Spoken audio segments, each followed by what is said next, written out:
अथ ब्रह्मवैवर्त महापुराणे प्रकृतिखंडे सप्तमोऽध्यायः।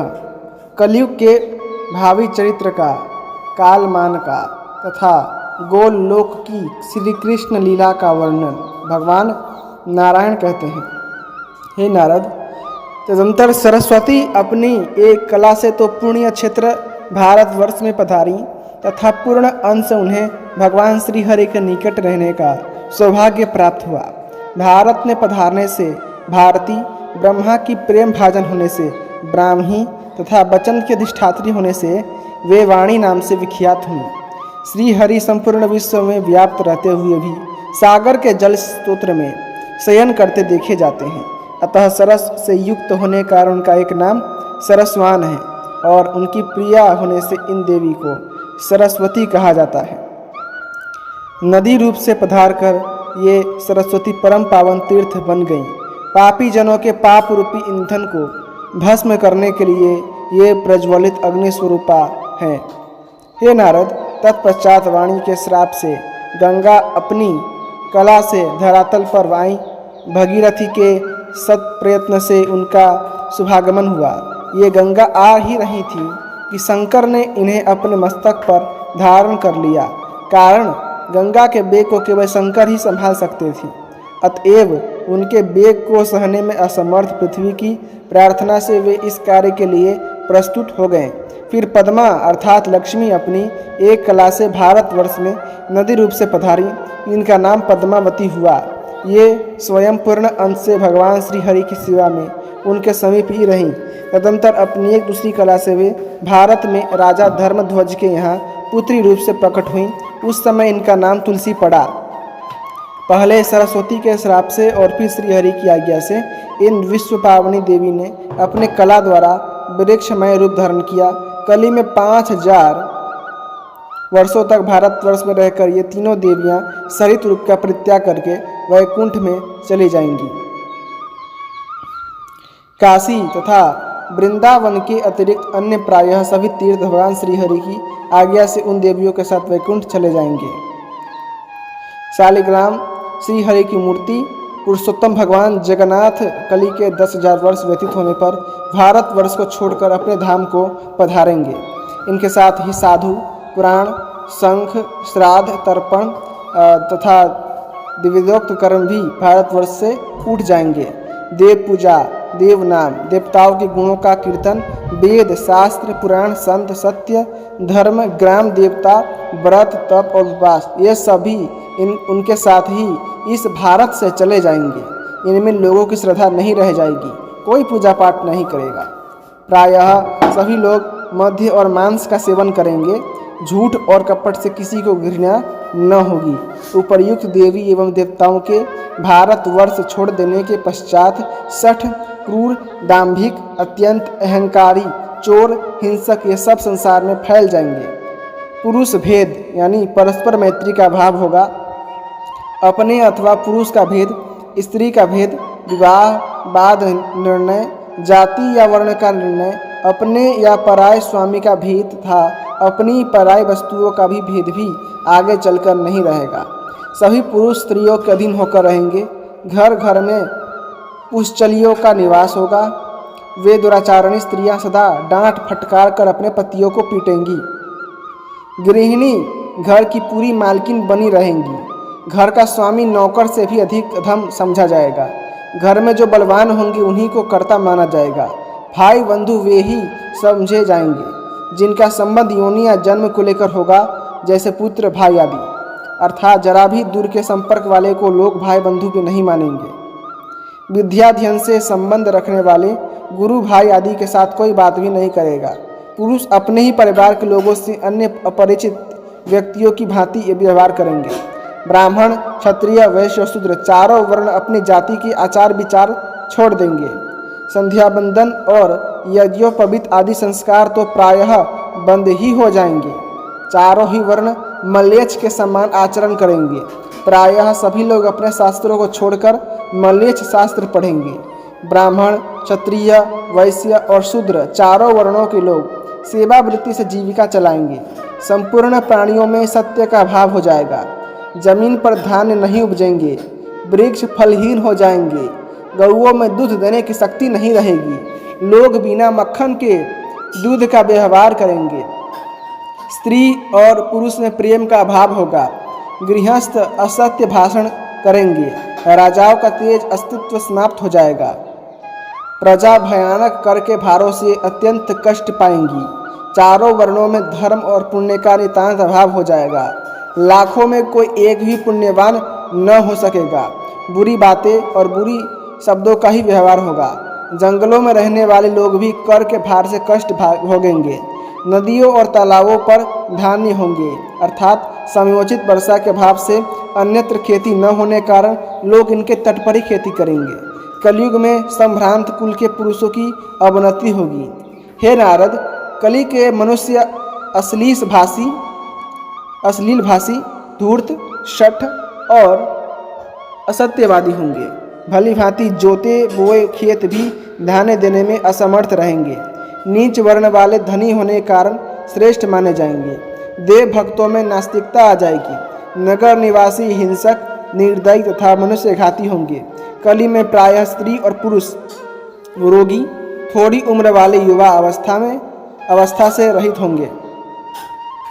16 वर्ष में ही उनके सिर के बाल पक जाएंगे। 20 वर्ष में उन्हें बुढ़ापा घेर लेगा। कलयुग में भगवान नाम बेचा जाएगा, मिथ्या दान होगा। मनुष्य अपनी कीर्ति बढ़ाने के लिए दान देकर स्वयं पुनः उसे वापस ले लेंगे। देववृत्ति, ब्राह्मण वृत्ति अथवा गुरुकुल वृत्ति, चाहे वह अपनी दी हुई हो अथवा दूसरे की, कली के मानव उसे छीन लेंगे। कलयुग में मनुष्य को अगम्यागमन में कोई हिचक न रहेगी। कलयुग में स्त्रियों और पतियों का निर्णय नहीं हो सकेगा, अर्थात सभी स्त्री पुरुषों में अवैध व्यवहार होंगे। प्रजा किन्हीं ग्रामों और धनों पर अपना पूर्ण अधिकार नहीं प्राप्त कर सकेगी। प्रायः सब लोग अप्रिय वचन बोलेंगे। सभी चोर और लंपट होंगे। सभी एक दूसरे की हिंसा करने वाले एवं नरघाती होंगे। ब्राह्मण, क्षत्रिय और वैश्य, सबके वंशजों में पाप प्रवेश कर जाएगा। सभी लोग लाख, लोहा, रस और नमक का व्यापार करेंगे। पंच यज्ञ करने में द्विजों की प्रवृत्ति न होगी। यज्ञोपवीत पहनना उनके लिए भार हो जाएगा। वे संध्या वंदन और शौच से विहीन रहेंगे। कुशचली सूद से जीविका चलाने वाली तथा कुटनी स्त्री रजस्वला रहती हुई भी ब्राह्मणों के घर भोजन बनाएंगी। अन्नों में, स्त्रियों में और आश्रमवासी मनुष्यों में कोई नियम नहीं रहेगा। घोर कली में प्रायः सभी मलेच्छ हो जाएंगे। इस प्रकार जब सम्यक प्रकार से कलयुग आ जाएगा तब सारी पृथ्वी मलेच्छों से भर जाएंगी। तब विष्णु यसा नामक ब्राह्मण के घर उनके पुत्र रूप से भगवान कल्कि प्रकट होंगे। सुप्रसिद्ध पराक्रमी ये कल्कि भगवान नारायण के अंश हैं। ये एक बहुत ऊंचे घोड़े पर चढ़कर अपनी विशाल तलवार से म्लेच्छों का विनाश करेंगे और 3 रात में ही पृथ्वी को म्लेच्छ शून्य कर देंगे। यो वसुधा को म्लेच्छ रहित करके वे स्वयं अंतर ध्यान हो जाएंगे। तब एक बार पृथ्वी पर अराजकता फैल जाएंगी। डाकू सर्वत्र लूटपाट मचाने लगेंगे। तदंतर मोटी धार से असीम जल बरसने लगेगा। लगातार 6 दिन रात वर्षा होगी। पृथ्वी पर सर्वत्र जल ही जल दिखाई पड़ेगा। पृथ्वी, प्राणी, वृक्ष ग्रह से शून्य हो जाएंगी। हे मुने, इसके बाद 12 सूर्य एक साथ उदय होंगे, जिनके प्रचंड तेज से पृथ्वी सूख जाएगी। यूँ होने पर दुर्धर्ष कलयुग समाप्त हो जाएगा। तब तप और सत्व से संपन्न धर्म का पूर्ण रूप से प्राकट्य होगा। उस समय तपस्वियों, धर्मात्माओं और वैदिक ब्राह्मणों से पुनः पृथ्वी शोभा पाएगी। घर घर में स्त्रियां पतिव्रता और धर्मात्मा होंगी। धर्म प्राण न्यायपरायण क्षत्रियों के हाथ में राज्य का प्रबंध होगा। वे सभी ब्राह्मणों के भक्त, मनस्वी, तपस्वी, प्रतापी, धर्मात्मा और पुण्य कर्म के प्रेमी होंगे। वैश्य व्यापार में तत्पर रहेंगे। वे मन में धार्मिक भावना रखते हुए ब्राह्मणों के प्रति श्रद्धा रखेंगे। शूद्र धर्म पर आस्था रखते हुए पवित्रता पूर्वक सेवा करेंगे। ब्राह्मण, क्षत्रिय और वैश्यों के वंशज भगवती जगदम्बा शक्ति के परम उपासक होंगे। उनके द्वारा देवी के मंत्र का निरंतर जप होने लगेगा। सब लोग देवी के ध्यान में तत्पर रहेंगे। समयानुसार व्यवहार करने वाले पुरुषों में श्रुति, स्मृति और पुराण का पूर्ण ज्ञान प्राप्त रहेगा। इसी को सतयुग कहते हैं। इस युग में धर्म पूर्ण रूप से रहता है। त्रेता में धर्म 3 पैर से, द्वापर में 2 पैर से और कली में केवल एक पैर से रहता है। घोर कली आने पर तो यह संपूर्ण पैरों से हीन हो जाता है। हे विप्र, 7 दिन है, 16 तिथियां कही गई है, 12 महीने और 6 ऋतुएं होती हैं। शुक्ल और कृष्ण 2 पक्ष तथा उत्तरायण एवं दक्षिणायन 2 अयन होते हैं। 4 पहर का दिन होता है और 4 पहर की रातें होती हैं। 30 दिनों का एक महीना होता है। संवत्सर तथा इडावत्सर आदि भेद से 5 प्रकार के वर्ष समझने चाहिए। यही काल की संख्या का नियम है। जैसे दिन आते जाते रहते हैं, ऐसे ही 4 युगों का भी आना जाना लगा रहता है। मनुष्यों का 1 वर्ष पूरा होने पर देवताओं का 1 दिन रात होता है। काल की संख्या के विशेषज्ञ पुरुषों का सिद्धांत है कि मनुष्यों के 360 युग व्यतीत होने पर देवताओं का 1 युग बीतता है। इस प्रकार के 71 दिव्य युगों को 1 मनवंतर कहते हैं। एक इंद्र 1 मनवंतर पर्यंत रहते हैं। यो 28 इंद्र बीत जाने पर ब्रह्मा का 1 दिन रात होता है। इस मान से 108 वर्ष व्यतीत होने पर ब्रह्मा की आयु पूरी हो जाती है। इसी को प्राकृत प्रलय समझना चाहिए। उस समय पृथ्वी नहीं दिखाई पड़ती। पृथ्वी सहित संपूर्ण ब्रह्मांड जल में लीन हो जाते हैं। ब्रह्मा, विष्णु, शिव और ऋषि आदि सभी परात्पर श्री कृष्ण में लीन हो जाते हैं। उन्हें प्रकृति भी लीन हो जाती है। हे मुने, इसी को प्राकृत प्रलय कहते हैं। इस प्रकार प्राकृत प्रलय हो जाने पर ब्रह्मा की आयु समाप्त हो जाती है। हे मुनिवर, इतने सुदीर्घ काल को परमात्मा श्री कृष्ण का 1 निमेष कहते हैं। इस प्रकार श्री कृष्ण के 1 निमेष में संपूर्ण विश्व और अखिल ब्रह्मांड नष्ट हो जाते हैं। केवल गोलोक, वैकुंठ तथा पार्षदों सहित श्री कृष्ण ही शेष रहते हैं। श्री कृष्ण का निमेष मात्र ही प्रलय है, जिसमें सारा ब्रह्मांड जलमग्न हो जाता है। निमेष काल के अनंतर फिर सृष्टि का क्रम चालू हो जाता है। यूँ सृष्टि और प्रलय होते रहते हैं। कितने कल्प गए और आए, इसकी संख्या कौन जान सकता है। हे नारद, सृष्टियों, प्रलयों, ब्रह्मांडों और ब्रह्मांड में रहने वाले ब्रह्मादि प्रधान प्रबंधकों की संख्या का परिज्ञान भला किस पुरुष को हो सकता है। परमात्मा श्री कृष्ण ही संपूर्ण ब्रह्मांडों के एकमात्र ईश्वर हैं, जो प्रकृति से परे हैं। उनका विग्रह सतचित और आनंदमय है। ब्रह्मा प्रभृति देवता, महाविराट और स्वप्न विराट सभी उन परम प्रभु परमात्मा के अंश हैं। प्रकृति भी उन्हीं का अंश कही गई है। वे श्री कृष्ण 2 रूपों में विभक्त हो जाते हैं, एक द्विभुज और दूसरे चतुर्भुज। चतुर्भुज श्री हरि वैकुंठ में विराजते हैं और स्वयं द्विभुज श्री कृष्ण का गोलोक में निवास है। ब्रह्मा से लेकर तृण पर्यंत समस्त चराचर जगत प्राकृत सर्ग के अंतर्गत है। जो प्राकृतिक सृष्टि है वह सब नश्वर ही है। इस प्रकार सृष्टि के कारणभूत पर ब्रह्म परमात्मा नित्य, सत्य, सनातन, स्वतंत्र, निर्गुण, निर्लिप्त और प्रकृति से परे हैं। उनकी न कोई लौकिक उपाधि है और न कोई भौतिक आकार। भक्तों पर अनुग्रह करना उनका स्वरूप है, सहज स्वभाव है। वे अत्यंत कमनीय हैं। उनकी अंग कांति नूतन जलधर के समान है। उनके 2 भुजाएं हैं, हाथ में मुरली है, गोपों जैसा वेश और किशोर अवस्था है। वे सर्वज्ञ, सर्वसेव्य परमात्मा एवं ईश्वर हैं। तुम उनके स्वरूप को ऐसा ही जानो। इन्हीं के दिए हुए ज्ञान से विराट पुरुष विष्णु के नाभि कमल से उत्पन्न ज्ञान स्वरूप ब्रह्मा अखिल ब्रह्मांड की सृष्टि करते हैं तथा संपूर्ण तत्वों के ज्ञाता मृत्युंजय शिव संहार का कार्य संभालते हैं। उन्हीं के दिए ज्ञान से तथा उन्हीं के लिए किए गए तप के प्रभाव से वे उनके समान ही महान एवं सर्वेश्वर हुए हैं। उन परमात्मा श्री कृष्ण के ज्ञान के प्रभाव से ही भगवान विष्णु महान विभूति से संपन्न, सर्वज्ञ, सर्वदर्शी, सर्वव्यापी, सबके रक्षक, संपूर्ण संपत्ति प्रदान करने में समर्थ, सर्वेश्वर तथा समस्त जगत के अधिपति हुए हैं। उन्हीं के ज्ञान से, उन्हीं के लिए की गई तपस्या से तथा उन्हीं के प्रति भक्ति और उन्हीं की सेवा से प्रकृति सर्वशक्तिमती, महामाया और सर्वेश्वरी हुई है। उन्हीं के ज्ञान, भजन, तपस्या एवं सेवा करने से देव माता सावित्री वेदों के अधिष्ठात्री देवी और वेद माता हुई है। वेदज्ञा तथा द्विजों की पूजनीय हो गई है। परमात्मा श्री कृष्ण की सेवा और तप का ही प्रभाव है कि सरस्वती को समस्त विद्या के अधिष्ठात्री माना जाता है।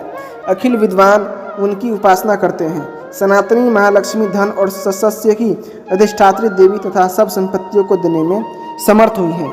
इन्हीं की उपासिका होने से दुर्गा को सब लोग पूजते हैं और वे सर्वेश्वरी सबकी कामनाएं पूर्ण कर देती हैं। इतना ही नहीं, वे दुर्गति नाशिनी दुर्गा इन्हीं की कृपा से समस्त गांवों की ग्राम देवी, संपूर्ण संपत्ति देने में समर्थ, सबके द्वारा स्तुत्य और सर्वज्ञ हुई हैं। उन्होंने सर्वेश्वर शिव को जो पति रूप में प्राप्त किया है वह उनकी श्री कृष्ण सेवा का ही फल है। श्री कृष्ण के वाम भाग से प्रकट हुई श्री राधा श्री कृष्ण की प्रेम से आराधना और सेवा करके ही उनके प्रेम की अधिष्ठात्री तथा उन्हीं प्राणों से भी अधिक प्रिय हुई हैं। श्री कृष्ण की सेवा से उन्होंने सबसे अधिक मनोहर रूप, सौभाग्य, मान, गौरव तथा श्री कृष्ण के वक्षस्थल में स्थान उनका प्रतिनिधित्व प्राप्त किया है। पूर्व काल में राधा ने सतश्रृंग पर्वत पर 1 सहस्त्र दिव्य युगों तक निराहार रहकर तपस्या की। इससे वे अत्यंत कृशकाय हो गए। श्री कृष्ण ने देखा राधा चंद्रमा की एक कला के समान अत्यंत कृश हो गई है। अब इनके शरीर में सांस का चलना भी बंद हो गया है। तो वे प्रभु करुणा से द्रवित हुए और उन्हें छाती से लगाकर फूट फूट कर रोने लगे। उन्होंने राधा को वह सारभूत वर दिया जो अन्य सब लोगों के लिए दुर्लभ है। वे बोले, हे प्राण वल्लभ है, तुम्हारा स्थान मेरे वक्षस्थल पर है, तुम यहीं रहो। मुझ में तुम्हारी अविचल प्रेम भक्ति हो। सौभाग्य, मान, प्रेम और गौरव की दृष्टि से तुम मेरे लिए सबसे श्रेष्ठ और सर्वाधिक प्रियतमा बनी रहो। संसार की समस्त युवतियों में तुम्हारा सबसे ऊंचा स्थान है। तुम सबसे अधिक महत्व तथा गौरव प्राप्त करो। मैं सदा तुम्हारे गुण गाऊंगा, पूजा करूंगा। तुम सदा मुझे अपने अधीन समझो। मैं तुम्हारी प्रत्येक आज्ञा का पालन करने के लिए बाध्य रहूंगा। ऐसा कहकर जगदीश्वर श्री कृष्ण ने उन्हें सचेत किया और अपनी उन प्राण बल्लभा को सौत के कष्ट से मुक्त कर दिया। जिन जिन देवताओं की जो देवियां पति द्वारा सम्मानित हुई है, उनके उस सम्मान में श्री कृष्ण की आराधना ही कारण है। हे मुने, जिनकी जैसी तपस्या है उन्हें वैसा ही फल प्राप्त हुआ है। देवी दुर्गा ने सहस्त्र दिव्य वर्षों तक हिमालय पर तप करते हुए श्री कृष्ण चरणों का ध्यान किया। इससे वे सबकी पूजनीय हो गई। सरस्वती श्री कृष्ण की प्रसन्नता के लिए लाख दिव्य वर्षों तक गंधमादन पर्वत पर तपस्या करके सबकी वंदनीय हुई है। लक्ष्मी 100 दिव्य युगों तक पुष्कर तीर्थ में तपस्या पूर्वक श्री कृष्ण की आराधना करके समस्त संपदाओं को देने में समर्थ हुई है। सावित्री मलयाचल पर 60,000 दिव्य वर्षों तक तप एवं श्री कृष्ण चरणों का चिंतन करके ये द्विजों की पूजनीय हो गई हैं। हे मुने, पूर्व काल में ब्रह्मा, विष्णु तथा शिव ने 100 मनवंतरों तक श्री कृष्ण प्रीति के लिए तपस्या करके सृष्टि, पालन और संहार का अधिकार प्राप्त किया था। धर्म 100 मनवंतरों तक तप करके सर्व पूज्य हुए। नारद, शेषनाग, सूर्यदेव, इंद्र तथा चंद्रमा ने भी 1-1 मनवंतर तक भक्तिपूर्वक श्री कृष्ण की प्रसन्नता के लिए तप किया था। वायु देवता 100 दिव्य युगों तक भक्ति भाव से तपस्या करके सबके प्राण सबके द्वारा पूजनीय तथा सबके आधार बन गए। इस प्रकार श्री कृष्ण प्रीति के लिए तपस्या करके सब देवता, मुनि, मानव, राजा तथा ब्राह्मण लोक में पूजित हुए हैं। इस प्रकार मैंने तुमसे यह पुराण तथा आगम का सारभूत सारा तत्व सुना दिया। अब तुम और क्या सुनना चाहते हो? इति श्री ब्रह्म वैवर्त महापुराणे प्रकृति खंडे 7वां अध्याय संपूर्णम। इसी के साथ श्री ब्रह्म वैवर्त पुराण के प्रकृति खंड का 7वां अध्याय संपूर्ण हुआ। यदि आपको भगवान श्री कृष्ण की ये कथाएं पसंद आ रही हैं तो कृपा करके वीडियो को लाइक करें, चैनल को सब्सक्राइब करें और अपने दोस्तों के साथ इसे अवश्य शेयर कीजिएगा। धन्यवाद। जय श्रीमन नारायण, जय श्री कृष्ण, राधे राधे।